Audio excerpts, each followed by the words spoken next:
أفرأيت الذي كفر بآياتنا وقال لأوتين مالا وولدا أطلع الغيب أم اتخذ عند الرحمن عهدا كلا سنكتب ما يقول ونمد له من العذاب مدا ونرثه ما يقول ويأتينا فردا واتخذوا من دون الله آلهة ليكونوا لهم عزا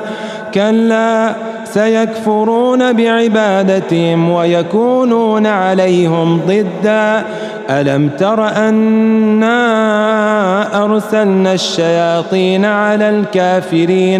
على الكافرين تؤزهم أزا فلا تعجل عليهم إنما نعد لهم عدا يوم نحشر المتقين إلى الرحمن وفدا ونسوق المجرمين إلى جهنم وردا لا يملكون الشفاعة إلا من اتخذ عند الرحمن عهدا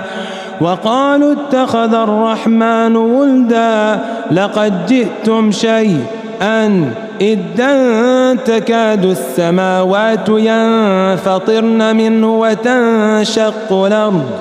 وتنشق الأرض وتخر الجبال هدا أن دعوا للرحمن ولدا وما ينبغي للرحمن أن يتخذ ولدا إن كل من في السماوات والأرض إلا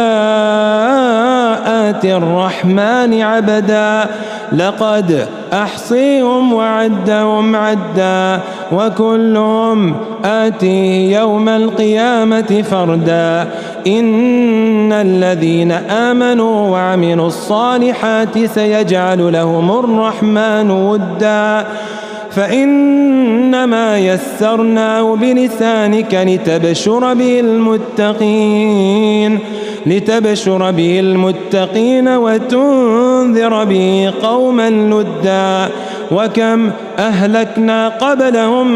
من قرن هل تحس منهم من أحد أو تسمع لهم ركزا.